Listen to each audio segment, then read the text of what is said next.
Prabhuji opened all his writings with the dedication to his spiritual masters. With deep gratitude and respect, this book is dedicated to my beloved masters. This short dedication is a reflection on Prabhuji's way as a disciple and can teach us a very valuable lesson in our own spiritual path. The place of a spiritual master on a spiritual path is invaluable, and we can discuss this in length, but we will not do it this time. What I would like to say in this sense, there are two things that Prabhuji mentioned here, a gratitude and a respect. So I would like to start with respect. When we learn something in life, and it's regardless if we speak about spiritual life or our general study or learning process in general, it doesn't matter how bright we perceive ourselves to be.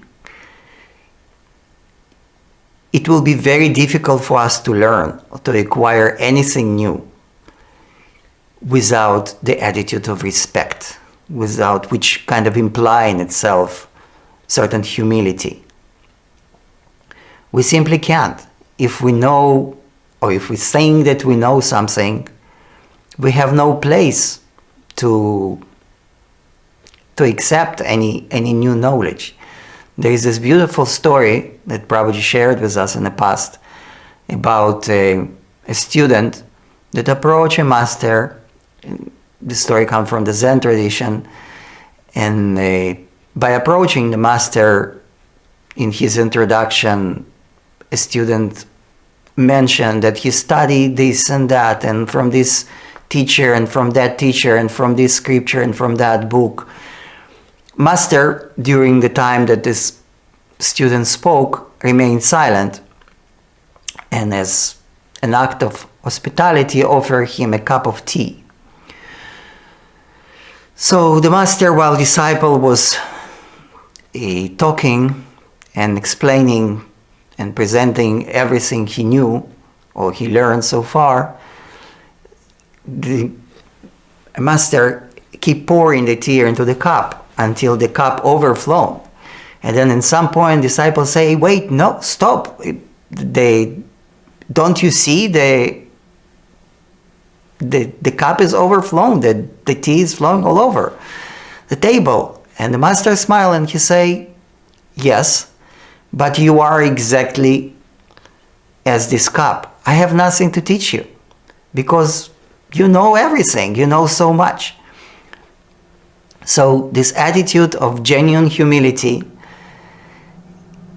humbleness, and respect is a prerequisite for us to acquire knowledge.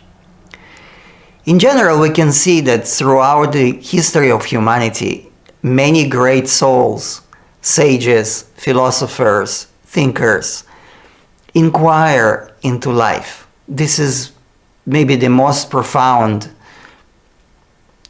this profound inquiry in a way, it what makes us a human. As a being, we have so many common things with the animals. As scriptures explain, we can see it in our life, we eat like animal, maybe with the fork and a spoon and etiquette, and from the table, not from the floor. But it's very similar process. We sleep, we rest like an animal, we mate like an animal, although our mating is surrounded by romance and many other things, but in essence it's the same. And we defend ourselves as an animal, maybe not with the clothes and with the, very sophisticated weapons, but the principle is the same. So the only thing that really differ between us and the animal is this inquiry. It's the self-awareness and this ability to inquire. And this is the real greatness of the human being. When we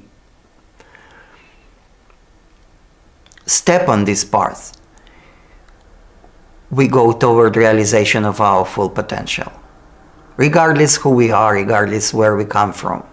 But this very question about who we are, what is life, what is everything, this is what makes us truly human.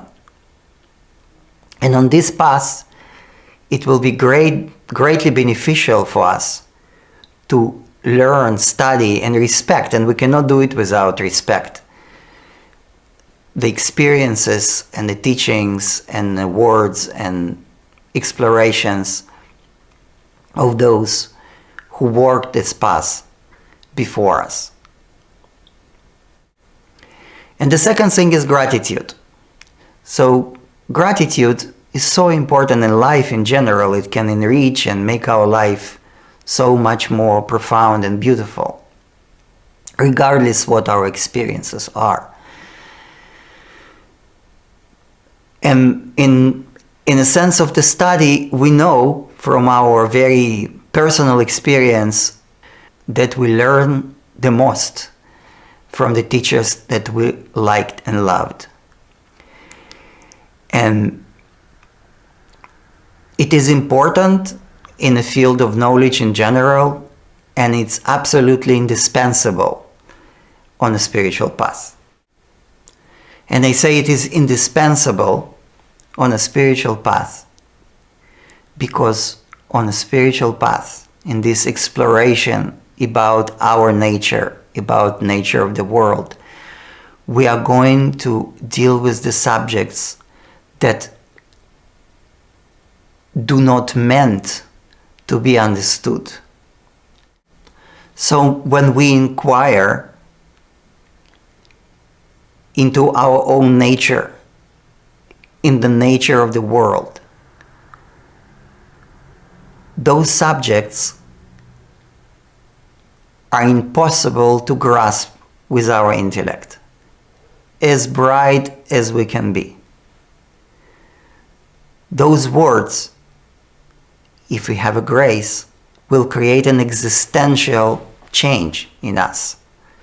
They will transform us. They meant to transform us.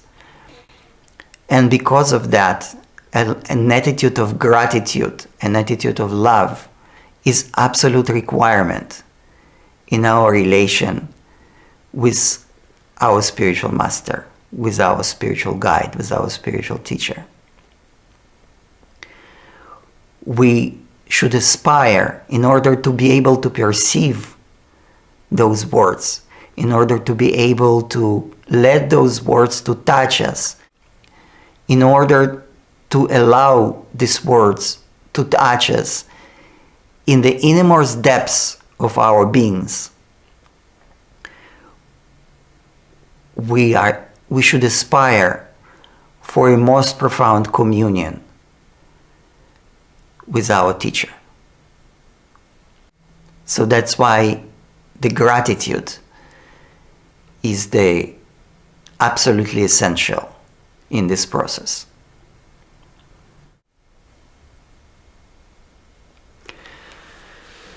So as I mentioned earlier,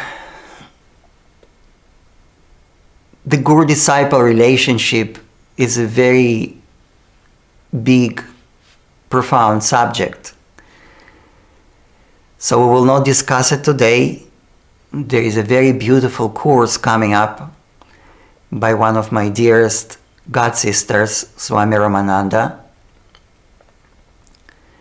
She is one of the first and closest Prabhuji's disciples, and a living example of disciplehood. So I'm sure that you will be able to learn and be inspired by her words.